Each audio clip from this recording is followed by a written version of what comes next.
also kills and fights H. pylori bacteria and upper respiratory infections and all kinds of infections. Now, as a preventative, a multivitamin high in Bs along with taking adequate amounts of A and C. It prevents infections. It helps the mucosal linings to repair themselves. If you're vitamin C deficient, you are not going to repair the lining. It's just not going to happen. I could throw everything at you, reduce the diet, your linings won't repair. And neither will your joints, and neither will your skin, and neither will your vascular system. Our federal government is way underestimated. 60 milligrams of vitamin C, that's to keep you from getting your skin from falling off, called scurvy. But to be healthy, 500 to 1,000 milligrams of ester C per day, and if you tend to have ulcers or immune compromised, you need a couple of times a day. Me as an athlete, I do 5 to 10,000 milligrams of vitamin C a day because it really helps my joints.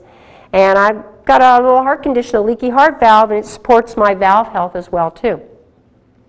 I don't usually name products on this show, but there is a product called Acides made by a company called Enzymatic Therapy, which you can take if you tend to have excessive stomach acids that helps balance out the excessive acids in the stomach. Very, very helpful if you tend to have issues with chronic acidity. You know, it's kind of funny. I throw in this little tip as a conclusion. There's a stomach acid self-test to find out whether or not you've got too much stomach acid or too little that's causing your digestion issues. What you do is you take a teaspoon of Bragg's apple cider vinegar or any natural unfiltered raw apple cider vinegar, and you mix it with a couple ounces of water and you down it before your meal or on an empty stomach. If you notice for example, if you notice you ate a food and it's kind of like going, churning in there, it's not digesting, you can take it with that meal. If it solves the problem and your food digests, that means you've got too low stomach acid. If you notice a little burning, it's like, you know what, this is making me more uncomfortable, then that means you probably have a little bit too much stomach acid. It's a really easy little self-test you can do yourself at home. Next, we're going to be moving on to our somewhat childlike fitness program. Thank you.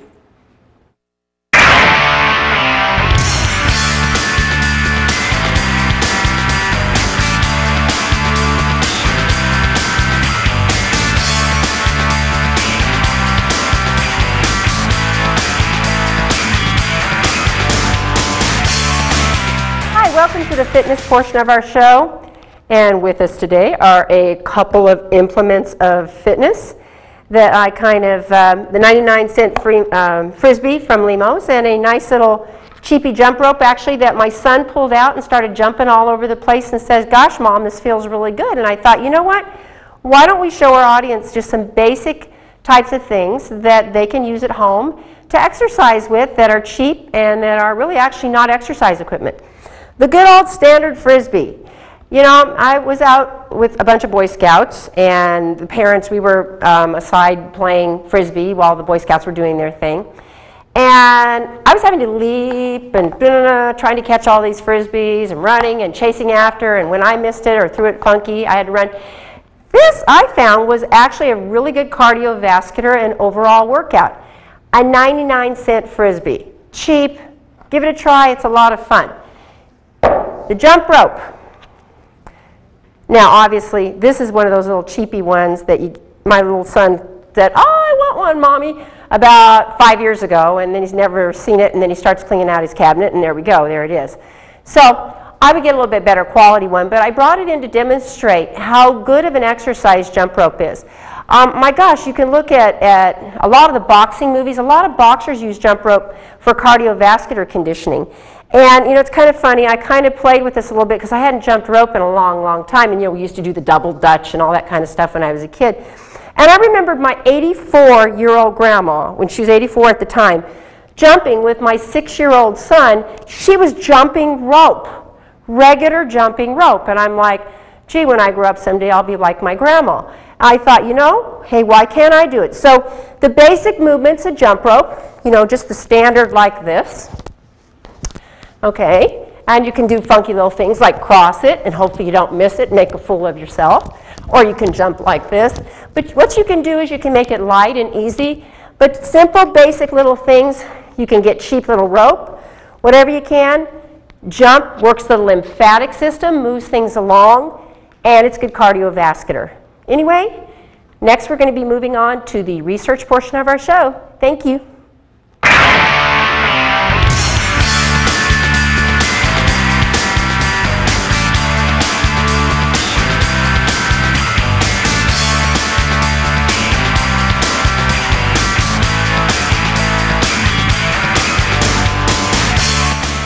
Hi, welcome to the research portion of our show, and with us today is Ralph Turchiano. Ralph? And thank you for the intro. Well, from a place we haven't heard of probably since In Search Of was a TV series. A little known substance came off the island of what's called Easter Island. Well, a few innovative scientists discovered there were some unique properties to a dirt on Easter Island and decided to call it rapamycin, which basically is a takeoff of the old island in Easter Island called Rapa Nui, if I'm pronouncing it properly. What this dirt did, what they discovered, is when they fed this dirt, they had to micronized it first so it was easy to digest. When they fed this dirt to mice, not young mice, actually fairly old mice, the equivalent to what would be considered 60 years of age, when they fed it to them, it extended the life expectancy by an average of 28 to 38%. The reason that's important is one of the first known substances that will actually dramatically increase lifespan even at the later stages of life. Pretty amazing all the way around. You may also find rapamycin sometimes in some forms of medication, but this is something coming from Easter Island. Interesting.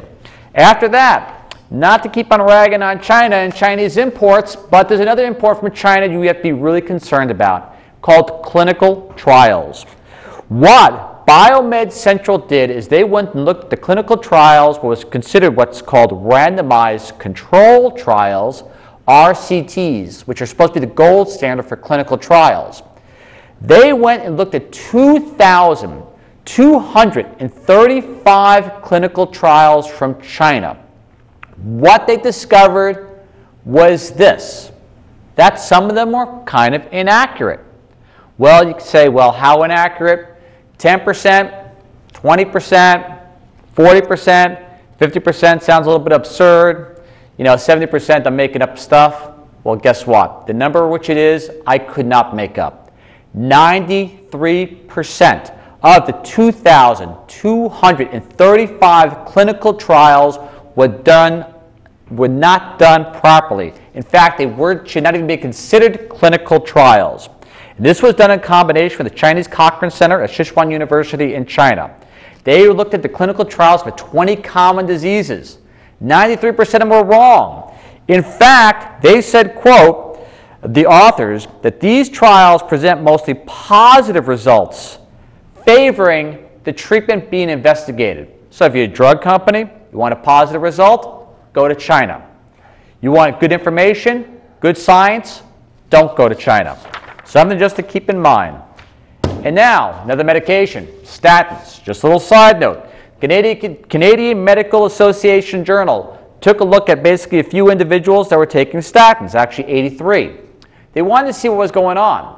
Well, in all 83 individuals that were taking statins, they said they had pretty significant what's called myotoxicity, muscle damage. But the part that was concerning them most is not the fact that the statins caused muscle damage. It was the fact that when they went off the statins, the damage was persistent. Even after they discontinued the medication, they had persistent myotoxicity continuously, regardless of how long they've been off the drugs. So I'm going to start looking at subgroups of people which should not be taking statins at all. And this leads into the prior story. As for reducing medicines may lead to dependency. Well, what they decided to do at the Bethesda, Maryland, is they took a few individuals who did not have any heartburn and gave them heartburn medications for about 8 weeks. Then they took them off.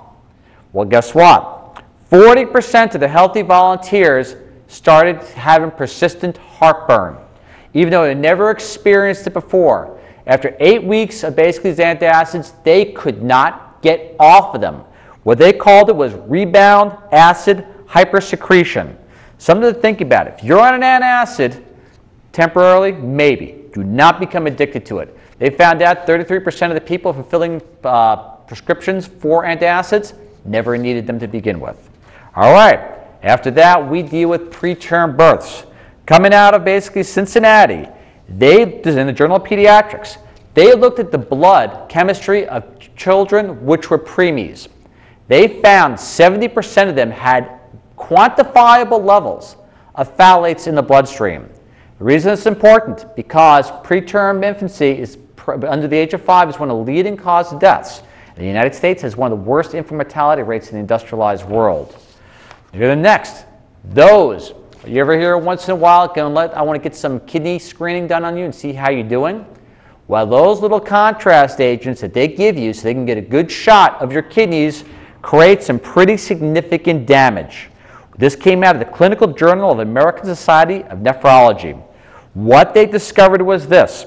Out of the 294 patients they looked at, 92% of them, 31%, suffered from damage.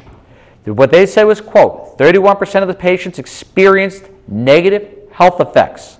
13% of those patients experienced a major event. What's a major event? Stroke, heart attack, death, end-stage renal disease. The reason it's important, because most doctors tell you that any side effects from contrast agents are temporary. Well, there's 31% of the people which stand out are not.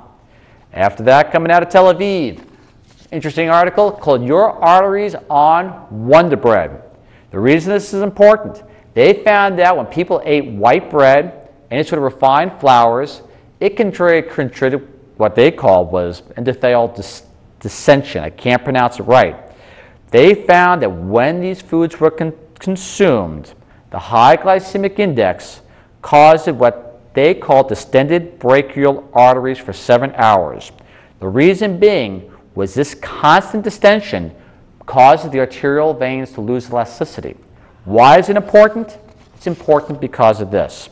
They said, quote, unquote, this is from Dr. Schechter, endothelial health can be traced back to almost every disorder and disease in the body. It is the riskiest of risk factors. The placebo group they had no problems, but the white bread groups, major problems. And then I want to finish up with this, prostate screening.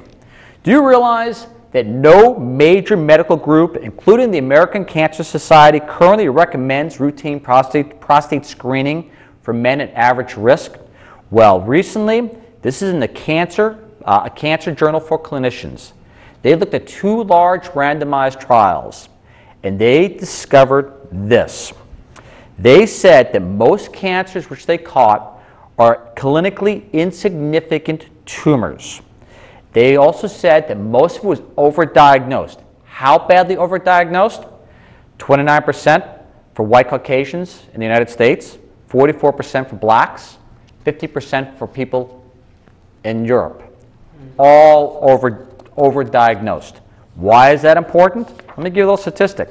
They say in 1985, before PSA screening was available, an American man had an 8.7% lifetime risk of it and only a 2.5% chance of dying. After 20 years, you have a 17% chance being caught with it and a 3% chance of dying. Thank you very much, and I'll wrap it up. Thank you very much, Ralph. Once again, all the information we give you, research, look in for yourself and do the best you can to take your health into your own hands. Thank you very much.